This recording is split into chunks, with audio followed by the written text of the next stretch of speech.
Hello, welcome to Post Colonial Space. I'm Masood Raja, and today I am going to briefly talk about management versus leadership. And what gives me the credentials to talk about it, of course, is my own lived experience. I was trained to be a military leader and served in the Pakistan Army for 14 years. And during that time, I commanded troops both in combat and in peacetime, but I also acutely observed my superiors and their behavior. And my second life, of course, in academia, I haven't held many leadership positions officially, but I did manage a $1 million Department of State grant, and I have had that kind of a power relationship where I have informally led people to finish their projects and all. So these two things combined and based in my lived experience and reflection on the issues of leadership and management, I thought I should share some of my ideas. So first, the main distinction between management and leadership in layman terms, right, in my opinion, is that managers manage a group of people, software, equipment, according to the rules laid down for them. That's what they do. Their job is to make sure that within the constraints of a given system in which they have been given the job of managing things and people, things work smoothly. Leaders, on the other hand, do the management, but on top of that, perform certain other actions, perform certain other identities to become leaders. And the idea is to know the distinction between following a mission and compromising it, right?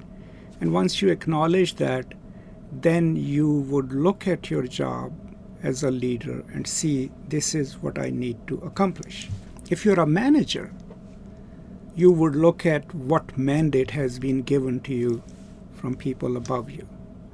And you will convince yourself that your job is to implement that mandate.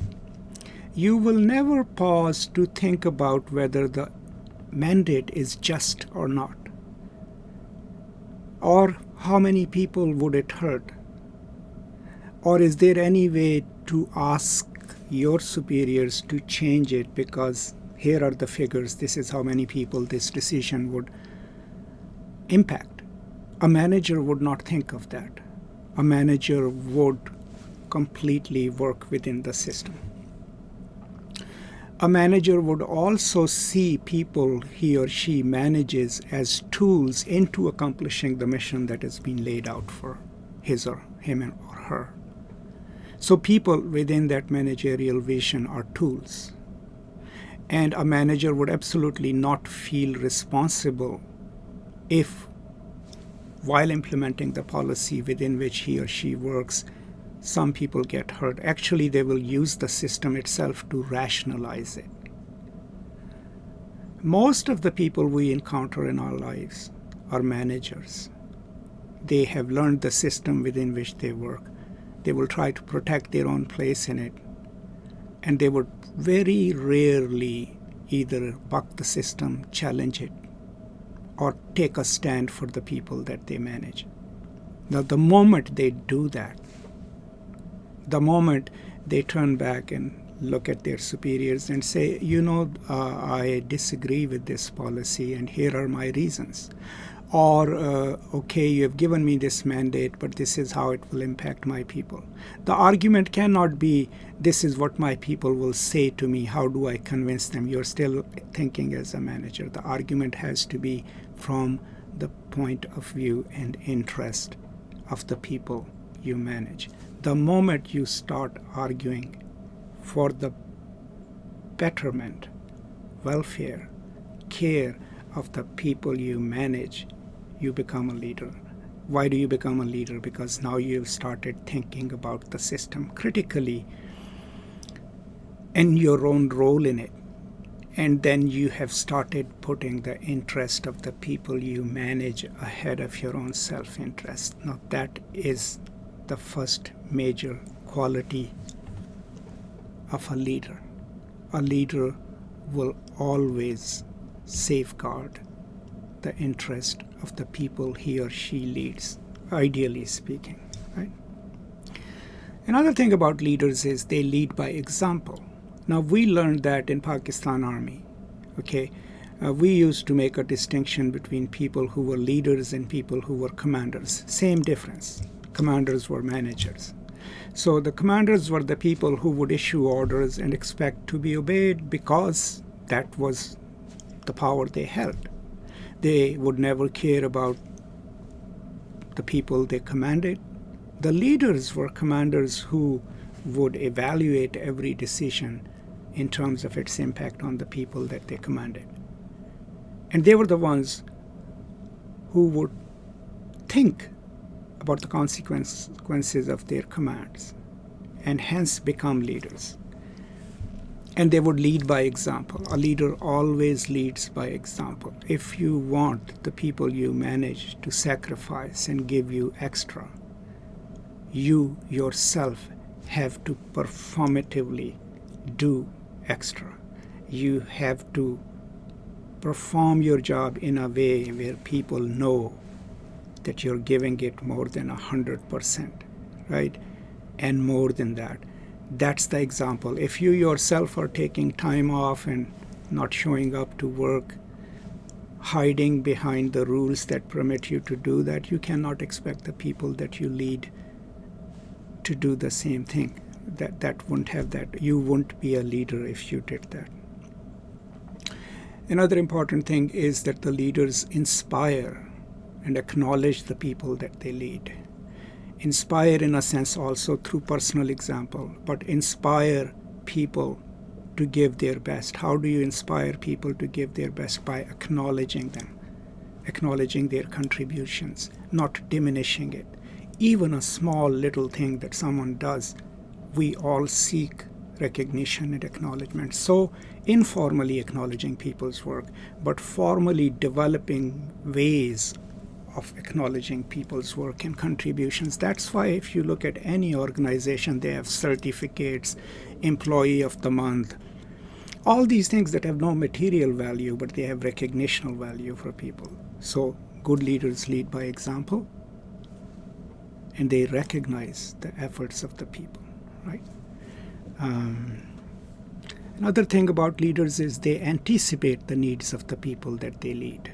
They are not reactionary. They won't come and tell you, you should have told me about it. Of course, personal problems we need to tell our leaders about, but larger scale problems, systemic problems, a leader will never tell you, I didn't know about it. Why didn't you tell me about it? Their job is to anticipate. A leader's job is to know what's going on.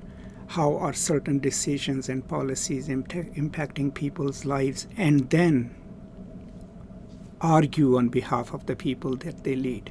Know if a mandate is coming from the top, how it is going to impact their own people before the people come and tell you this is how it is impacting me. And then your rebuttals, your arguments to your superiors need to incorporate that anticipation in it. That's when you become a leader.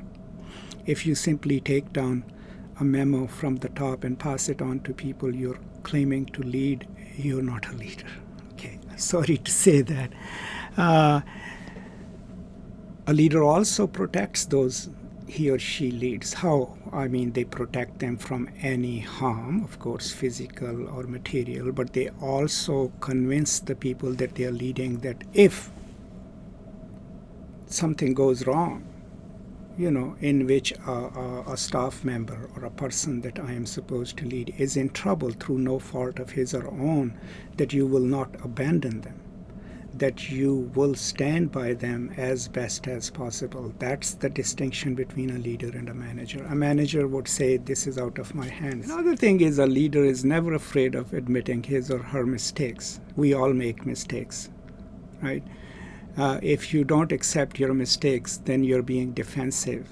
and you create a toxic environment, right?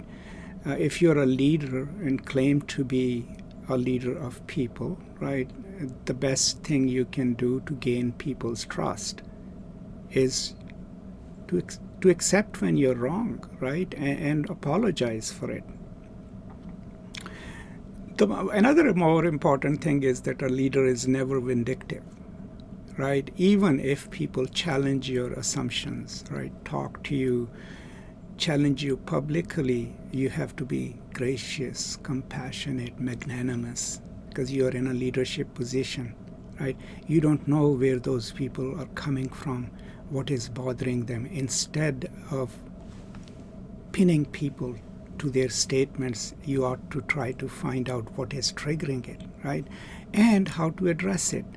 But if you end up just being vindictive and go and find subterranean ways to get back at, I've seen that happen to different people, subterranean ways of getting back at their people, you're not a leader, okay? You're not even a good manager, because even a good manager wouldn't be vindictive. A leader also does not seek self-interest, okay? The whole part of leadership is that you decide that you are going to work to safeguard the interests of others through their support. And if you are mobilizing that to seek your own self-interest, then you're not even a good manager, and you can't even be a good leader, because then you're exploiting people and their aspirations.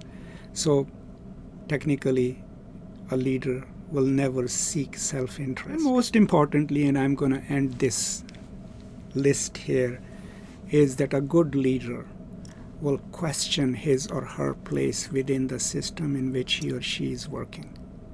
Question in a sense so that he or she can constantly know whose interest I'm serving, right? And how can I best safeguard the interest of my people that you lead. And that is when, if you have all these attributes, and there are so many more that I, of course, missed, is when you will transition from a manager to a leader. Now, on a side note, when I was in Pakistan Army, one of our commanding officers used to tell us, anecdotally, what is it that would take for us to become leaders, and why do we need to become leaders instead of commanders? And he would say, look, what you're training your men to do is that in a pitch dark night, when you're about to launch an offensive on a post, and you have no control over the actions of your men, right? What you're training them for is that when you stand up to move towards your objective, those men on your sides stand up and follow you into the face of death. And you will do that, they will do that for you if you have spent a lifetime with them, convincing them that you are worthy of their trust, that symbolically they owe you this courtesy, this honor of walking with you as you walk towards your objective to possibly face your death. Now, thankfully, nothing such drastic is needed in the civilian life, but the same principle applies.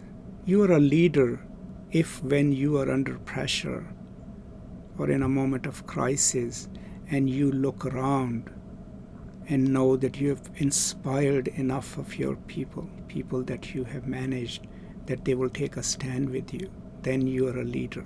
But if you have spent a lifetime selling their interest for self-promotion, the moment a crisis hits you and you're in trouble, those people have no obligation to you. You have not earned their loyalty, their sympathies. They will probably be the first ones to turn on you. So that's the difference, in my opinion, roughly speaking. There can be good managers, but not all managers are leaders. There can be bad leaders, right, who mobilize popular sentiment for terrible causes. But a good leader is first a good manager, and then by adopting certain additional attributes becomes a good leader. I hope this is helpful and useful. This is completely on a different topic, but this is in my series on, advice and suggestions and all. So I hope you can use it. Please let me know what you think about it. And as always, I'm grateful that you watch these videos and interact with me. So please do give me your comments if you have some. And do subscribe to the channel. Thank you so much, and peace and love.